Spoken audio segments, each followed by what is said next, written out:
धन्यवाद sir. Sir आपके अनुमति कि वर्तमान कोविड-19 संक्रमण तथा उसके इलाज के संबंध में जो वस्तुस्थिति स्वास्थ्य मंत्री माननीय मुख्य सचिव कोरोना का संक्रमण जिस तरह से बढ़ रहा है बहुत चिंता का विषय है और करके और मीडिया के माध्यम से टीवी के माध्यम से पब्लिक को पहले एजुकेट उसमें पहले तो घबराने की जरूरत नहीं है और दूसरा यह नहीं सोचना है कि सभी को अस्पताल आने की जरूरत और संक्षेप में मैं यही बता दूं कि वो घर पर ही पूरी तरह दवाइयां देनी है।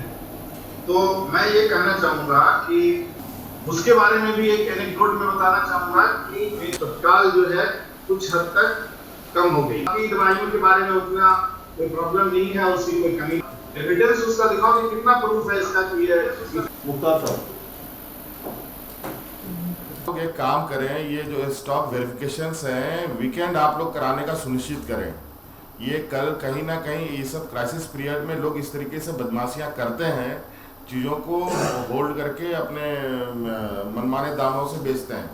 तो ये ऐसे समय में ऐसी चीज़ें ऐसी बातें आती रहेंगी। कभी ऑक्सीजन शॉर्टेज दिखेगा, कभी आपको कोई भी मेडिसिन शॉर्टेज नज़र आएगा, कभी कुछ साधारण से साधारण दवाई शॉर्टेज होने लगती है।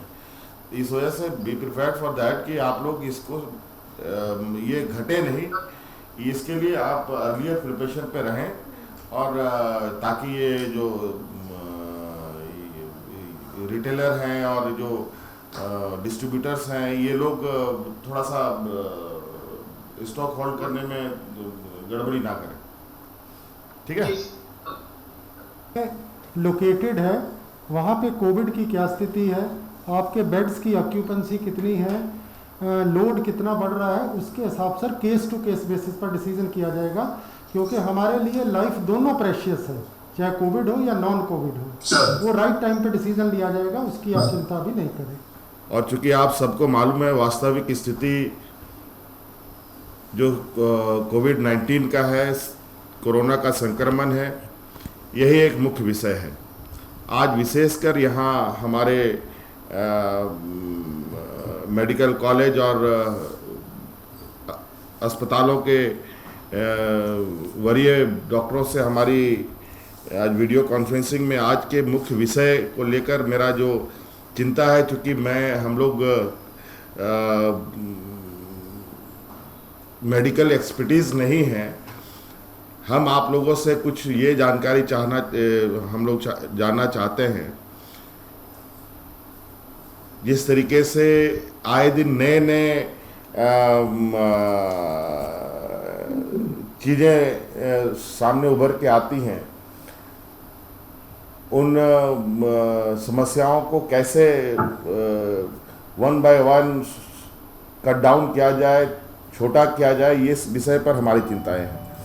जैसे हमारे ऑक्सीजन बेडों की उपलब्धता कैसे हम लोग इसको बढ़ाएं और कैसे ऑक्सीजन उपलब्ध हो, और साथ साथ में विशेषकर जैसे आप सबको मालूम है कि सभी मरीजों को ऑक्सीजन की आवश्यकता नहीं है, सभी मरीजों को वेंटिलेटर की आवश्यकता नहीं है, सभी मरीजों को आईसीयू की आवश्यकता नहीं है, लेकिन अभी सामान्य बेड को छोड़कर सभी आईसीयू, वेंटिलेटर और ऑक्सीजन बेड के तरफ लोग मरीजों का झुकाव बढ़ रहा है। और स्थिति चाहे आप पूरे राज्य के अस्पतालों को कोविड के ये में हम तब्दील भी कर दें तो भी ये आपूर्ति पूरी नहीं हो सकती। ये एक बेहतर मैनेजमेंट के माध्यम से ही इसको एक सेपअप किया जा सकता है, लोगों को राहत दिया जा सकता है। इस विषय पर जैसे अब मेडिसिन के दिशा में हम कहें, रेमडेसिविर के सब्जेक्ट पर जिस तरीके से मारामारी पूरे देश में है और कमोवेश हमारे राज्य में भी इस मेडिसिन को लेकर के चिंताएं हैं। हम इसका क्या सब्स्टिट्यूट्स, और ये मैं जहाँ तक समझता हूँ कि ये सभी को ये दवाइयाँ लग भी नहीं सकती हैं। अब फीवर के साधारण फीवर में अगर हम कैंसर का दवा डालें तो फिर ये भी एक उचित नहीं है। तो ये हमें लोगों को समझाना होगा, लोगों के बीच में ये संदेश देना होगा कि इस मेडिसिन को लेकर के बहुत अफरा तफरी ना करें। और दूसरा कि जो साधारण बीमारियों साधारण जो मेडिसिन है, आम जो वायरल मेडिसिन्स हैं, उनकी भी उपलब्धता सुनिश्चित हो। ये हमें एक तय करना होगा कि कौन से मेडिसिन हमें इसके बिहाफ में हम यूज़ करें तो हम स्वस्थ हो सकते हैं या मरीज स्वस्थ हो सकता है। जैसे कि अभी पता चल रहा है कि हमारे राज्य में ऑक्सीमीटर अचानक शॉर्टेज कर गई है, तो ये एक चिंता का विषय है। लोगों को ऑक्सीमीटर ना मिले और जो लोग घर पे भी रहना चाहें तो वो भी पैनिक करने लगेंगे। तो ये कैसे हम लोग लोगों को काउंसलिंग करें कि आप घर में भी रह करके अपने को स्वास्थ्य कर सकते हैं, आप अपने आप को ठीक कर सकते हैं, पूरे परिवारजनों को ठीक कर सकते हैं। आपातकाल, विशेष आपातकाल और साधारण, ये तीनों चीज़ों को एक अलग अलग नज़रिया से हमें लोगों को बताने की आवश्यकता है। नहीं तो थोड़ा सा किसी को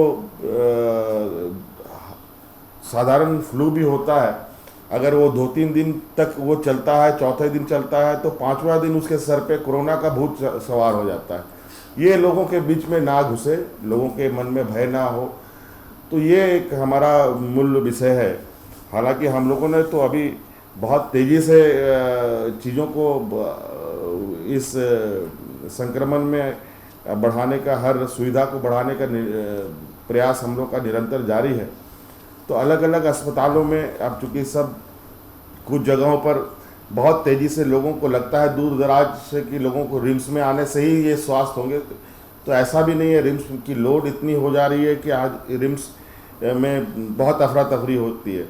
और सुदूर ग्रामीण क्षेत्र में भी हमारे दुमका मेडिकल कॉलेज हो या मेदांता हो या TMH हो या MGM हो, ये इन सब अस्पतालों में भी हमें एक सर्किट बनाने की आवश्यकता है, जहां हम लोगों को अपने अपने क्षेत्र से उन के इर्द गिर्द के लोगों को उस अस्पताल तक में ही ठहराव करें। जहां बहुत ज़्यादा इमरजेंसी होती है तो हम लोग उसको कहीं और अस्पतालों में रश करने का काम करें। तो हमें लगता है कि एक हमें पूरे स्वास्थ्य व्यवस्था, चाहे मेडिकल कॉलेजेस हों, चाहे बड़े अस्पताल हों, हम लोगों को एक सर्किट के रूप में कार्य करना पड़ेगा, जिससे कि हम लोग एक दूसरे का सपोर्टिव रोल में अपने आप को रखें।